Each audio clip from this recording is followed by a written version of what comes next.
আসসালামু আলাইকুম। Bike driver চ্যানেলের পক্ষ থেকে সকলকে জানাচ্ছি অনেক অনেক শুভেচ্ছা ও ভালোবাসা।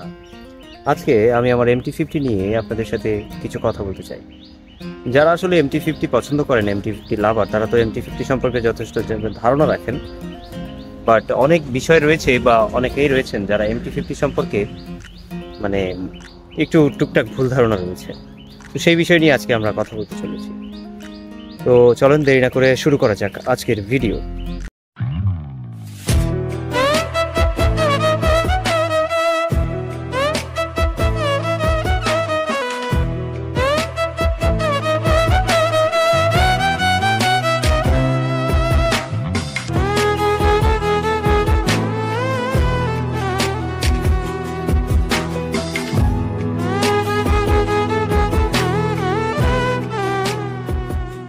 অনেকেই চিন্তা করে যে MT-50-তে আপনার MT-50 ছোট্ট একটা বাইক, MT-50-তে বিশেষ কোনো আসলে মানে কি বলে বিশেষত্ব নাই, যেটা R15 এর রয়েছে। তো R15 এর সাথে যদি কম্পেয়ার করা হয়, আসলে কম্পেয়ার করার মতো কিছুই নেই, কারণ R15 এ যে ইঞ্জিন ব্যবহার করা হয়েছে, MT-50-তেও সেম ইঞ্জিন ব্যবহার করা হয়েছে। বাট MT-50-তে একটা বিষয় একটু, MT-তে একটু বেশি পাবেন, সেটা হচ্ছে টর্ক। আর R15 যেটা বেশি পাবেন সেটা হচ্ছে স্পিডটা। এর রিজন হচ্ছে চেঞ্জ পকেটের কারণে।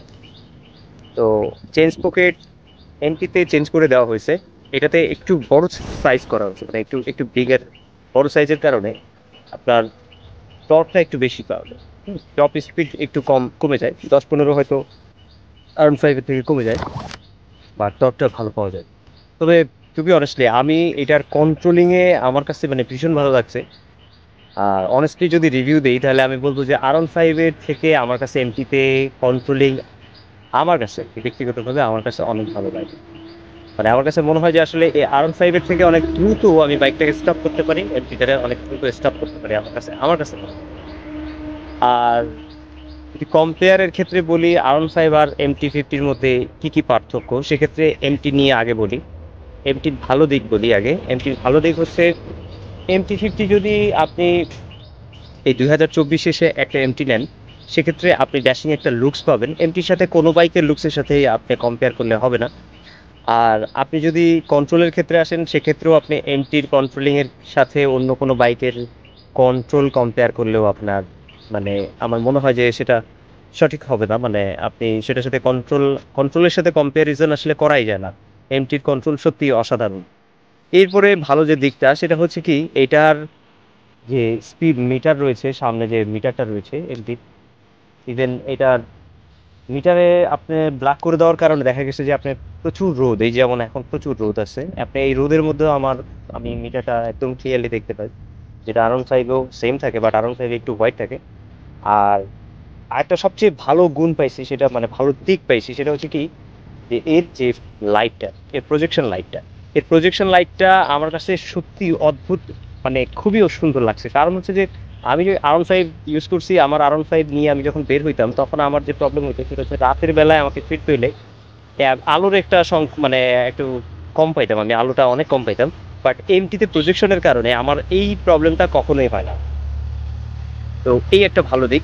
আর টর্কের ক্ষেত্রে যদি বলি, এমটিতে R15 এর থেকে টর্ক বেশি হওয়ার কারণে আমার যদি কোনো বাইককে বা কোনো যানবাহনকে আমার যদি ক্রস করতে হয়,